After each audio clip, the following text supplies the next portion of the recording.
Hello everyone, I hope you're well. Now today's video features Christian from J1 Jiu-Jitsu here in Auckland. Now in this session he talks about using a Maglite or a similar large torch as a defensive weapon. Now I'm afraid we're summer here in New Zealand, so the cicadas are making a lot of noise. We've done our best to cut that out of the audio. I hope it doesn't spoil your enjoyment. Now, this was a really good session, very interesting. He covered off a lot of points. Something I think that was important to notice was that the whole time he had the torch up on his back shoulder and he had his front hand up covering his center line. So basically he was acting defensively. He wasn't just whacking someone unconscious with a torch. He was using the torch as a torch. He had it on his back shoulder so that it couldn't be taken off him easily, and he's using his front hand as a covering thing. So he was acting defensively throughout, and I think that's a very important thing to notice in this video. As always, if this is useful, smash the like button, consider subscribing, all that kind of stuff. Thank you for watching and enjoy the clip.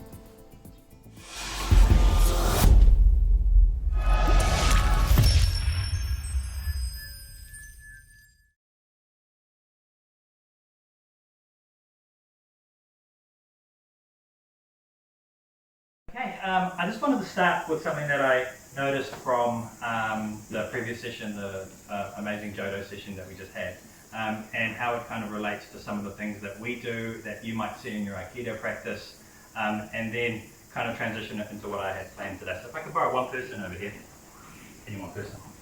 So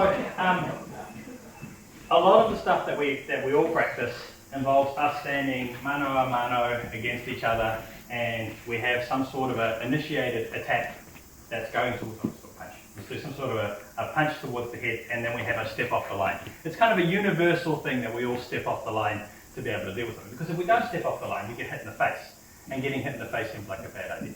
Okay? And so from this position, if I step off into this direction out here, I get hit again. Right? And so generally, when somebody does that natural getting out of the way this way, they're going to get hit again.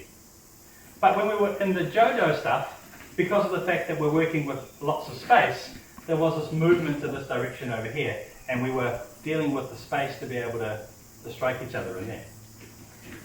The second position, which is the sideways position, that's just striking space. I'm staying in this position for the purposes of striking.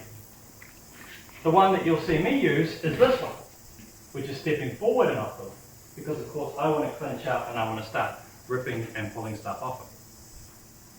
Now if I had a stick, any kind of stick, and something was coming at me, and I'm in this space over here, I'm crowded.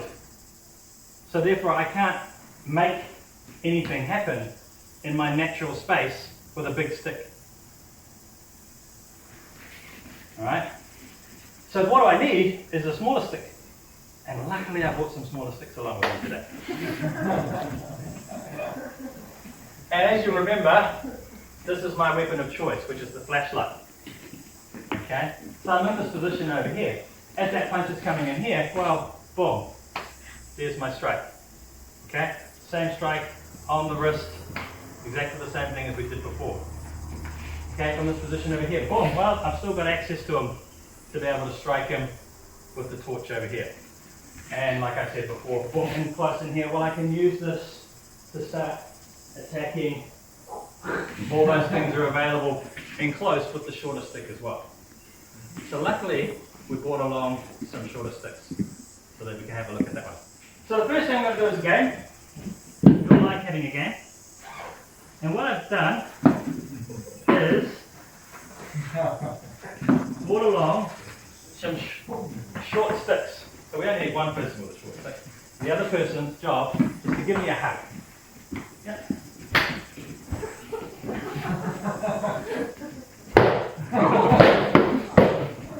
See, this is lots of fun we can have. It doesn't hurt to get hit by the tatars. Good. It doesn't hurt because it's a full noodle. Okay? What I want you to do is I don't want you to have this in front. I want you to have it in the back. I want you to have this hand in your center area. Okay? So that not only does he has to get past this hand to give you the hug. Okay? So he needs to get a hold of you and do something while you're dealing with the stick that's there. Okay? The hand is going to rest over here on the shoulder. And that's really important because we don't want to learn different ways of doing things. If I get used to hitting him with the expensive part of my torch, I have to buy a new torch. Okay? Also, this is the thing which we use at night time to blind him with. The bright light. So the bright light blinds him, and then we hit him. Getting very excited. I'll just borrow you here for a second, right? All we need to do is stop this person from being able to hurt us. Okay? So as he's coming closer, right, we don't have to kill them. Right?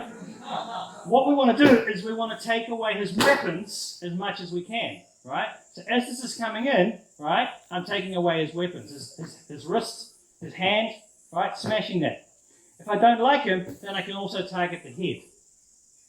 Okay? But there's a lot of legal implications in hitting somebody with full force in the head. And there are far fewer legal implications to hitting them in the hand, or in the collarbone, or in the ribs, or in the knee. Right? It's much safer for your long-term not being in prison career, right, to do that. Instead of waving it around, try and keep this in here, get your talking going. He's got to get past this hand, right? That's what's happening in here.